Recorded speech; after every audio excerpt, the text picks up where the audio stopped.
Për sa i përket aeroportit Vlorës, për fat keq, me keni ndjekur, ka pasur një konflikt brenda kompanisë mes aksionerëve. Në mars të vitit 2025, ne do të jemi gati për të fluturuar nga aeroporti ndërkombëtar i Vlorës. Kështu do të deklaronte më 23 shkurt të vitit 2025, Ministri e Infrastrukturës dhe Energjisë, Belinda Balluku, për nisjen e fluturimeve nga aeroporti i Vlorës, një projekt i cili që në fillesat e tij u shoqërua me kritikat e forta nga ambientalistët dhe me dyshime mbi kontratën koncesionare. Megjithatë, qeveria këmbguli në ndërtimin e aeroportit, duke vënë në dispozicion të projektit një garanci prej 138 milion eurosh nga taksapaguesit për 10 vitet e para të operimit.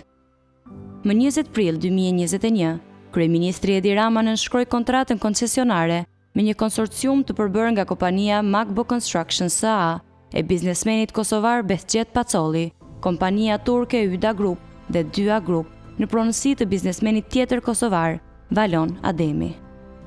3 ditë përpara zgjedhjeve parlamentare të 11 maj të 2025-s, Ministria Balluku u rikthye në Vlorë së bashku me kryeministrin Rama për inaugurimin simbolik të pistës. Për krah aksionerëve Behçet Pacolli dhe Valon Ademi, ata deklaruan se punimet ishin drejt përfundimit dhe se aeroporti do të vijej në punë brenda vitit.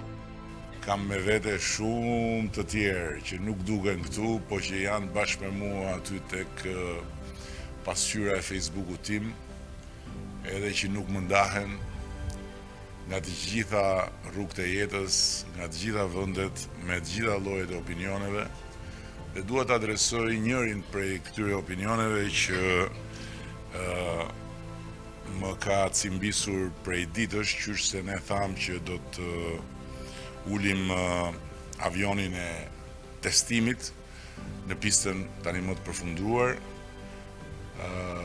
Dhe ky opinion thot që ky është një fluturim fake që do të bëhet vetëm për propagandë dhe pastaj aeroporti do të mbetet si kuksi.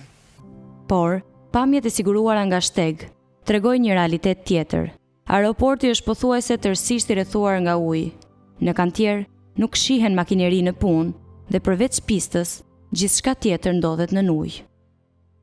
Më shumë se sa një kantier i një investimi strategjik, aeroporti i Vlorës i ngjan një projekti të braktisur, ndërsa aksionerët e shoqërisë koncesionare e kanë zhvendosur betejën nga ndërtimi në sallat e gjykatave të Tiranës.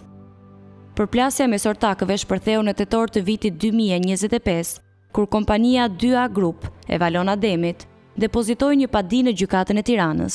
Në padi kërkohej regjistrimi një kontrate notariale, sipas së cilës Dya Group pretendon se ka bler 47% të aksioneve të kompanisë koncesionare Vlora International Airport nga Behçet Pacolli. Sipas Dya Group, kjo kontratë ishte refuzuar të regjistrohej nga asambleja e kompanisë Magbo Construction. Nga ana tjetër, Magbo Construction e kundërshtoi kontratën, duke e cilësuar të falsifikuar dhe ligjërisht të pavlefshme. Më 17 tetor 2025, Gjykata e Tiranës vendosi pezullimin e së drejtës së votës për Magbo Construction në VIA deri në zgjedhjen e çështjes në themel, duke bllokuar përkohësisht vendimarrjen e kompanisë koncesionare. Ky vendim u ankimua dhe më 22 dhjetor 2025, ku Gjykata e Apelit e ndryshoi masën e sigurimit, duke e kufizuar pezullimin vetëm për 47% të aksioneve të kontestuara, ndërsa i njohu Magbo Construction të drejtën e votës për 51% të kuotave të Vlora International Airport. Pas këtij vendimi, Dya Group pretendon se e ka siguruar një vendim të ri të Gjykatës së Tiranës më 24 dhjetor 2025 të marrë nga një gjyqtar tjetër, i cili, sipas saj, rikthen bllokimin e së drejtës së votës për Magbo Construction. Paralelisht, palët kanë depozituar kallëzime penale ndaj njëra tjetrës me akuza për mashtrim dhe manipulim dokumentesh. Sipas kryeministrit Edi Rama, pikërisht këto përplasje mes ortakëve kanë çuar në dështimin e një prej projekteve më të kushtueshme të qeverisë shqiptare. Për sa i përket aeroportit Vlorës, për fat keq, me keni ndjekur, ka pasur një konflikt brenda kompanisë mes aksionerëve, të cilët kanë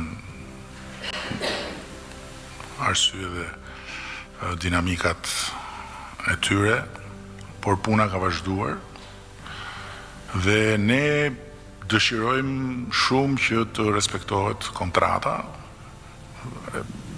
Unë dëshiroja shumë që të respektoj fjala sipas cilës aeroporti do të hapej këtë vit.